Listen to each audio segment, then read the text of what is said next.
Lost in this crazy menu system of Where Winds Meet? Yeah, same here. My first hours in the game were basically me clicking through random menus trying to change a weapon or check my exploration progress. It was total chaos. So I made this quick beginner guide to help you out, because honestly I was tired of getting lost too. This game has a lot of features. It feels like the devs grabbed every mechanic they liked from other games and dropped them all into one, which is awesome, but it makes the menu overwhelming at the start. In this video, I'll show you the important menus you actually need and how to move around them without getting confused, so you can focus on playing and enjoying the game instead of fighting with UI. But first, let me welcome you to Doxia Gaming, my brand new channel where I share my MMO adventures. I'm not a pro, I'm not a meta chaser, I'm just a casual gamer who loves exploring the systems, making fun builds, grinding, making stupid mistakes and chilling with the community. I stream from Monday to Friday, so come and say hi on Twitch, YouTube or Kick. And if you enjoy this guide or other YouTube content, don't forget to like and subscribe, it helps a lot as a brand new gaming channel. Alright, back to the video. Before we open menus, let's quickly understand what your character actually has in this game. Because there's a lot going on in Where Winds Meet. You have your abilities, your gear, your talents, your stats, your profession, and then all the exploration and quest progression.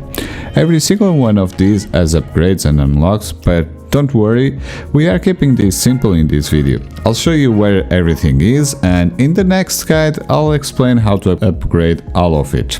Now, with all of that in mind, let's take a look at our overwhelming menu and let's start by ignoring the buttons we don't want right now. Those buttons are for rewards, cash shop, cosmetic or some other features. We are focusing on just the buttons needed for the features mentioned to know our way around in order to progress easily in the game. If you ignore all these buttons, the complex menu is not scary anymore, right? So let's start with your build. If you open Develop, this is basically your whole character. Inside Develop, you'll see your abilities, your gear, your talents and your character stats.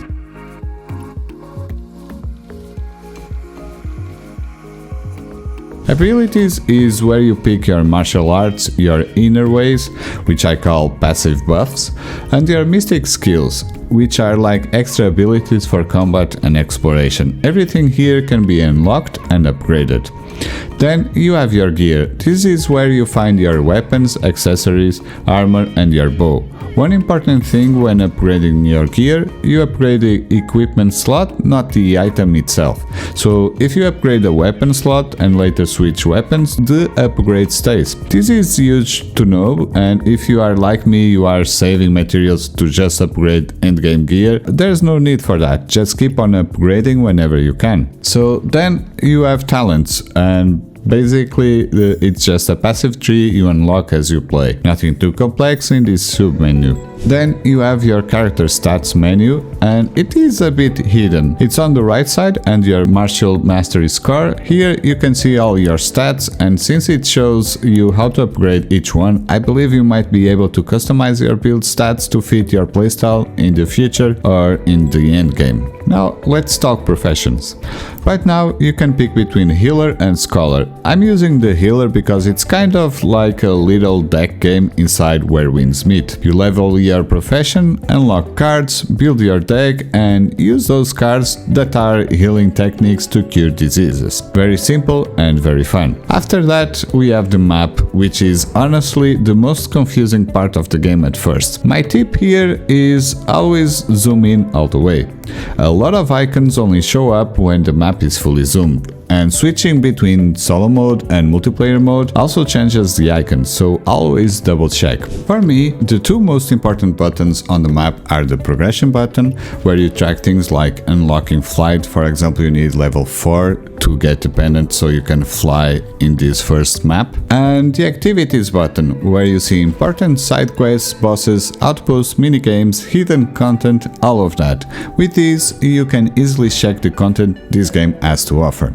I recommend checking these from the map instead of the main menu because it makes planning your route way easier. I used to get lost going back and forth between menus, but now I just open the map, check everything from there and mark what I want to do next. The last quick thing is your inventory, or bag as it is called here. I won't go deep into it because it works like in most MMOs, but keep an eye on the item tab because you'll probably have a ton of loot boxes to open. And that's it, a simple beginner guide on how to move around where winds meet, overwhelming menu. Once you understand where things are and which menus actually matter, the whole game becomes much easier and a lot of more fun. If this guide helped you, make sure to like and subscribe so you don't miss the next videos where I break down how to upgrade your build and get stronger. Thank you so much for staying until the end of the video, and don't forget, if you want to be part of my adventure exploring where winds meet, playing it casual and just having fun with the game and the community, come and join me on my daily streams on Twitch, Kick and YouTube. Thanks again for watching. I'll see you either on stream or in the next YouTube content. Have a great adventure and happy grinding!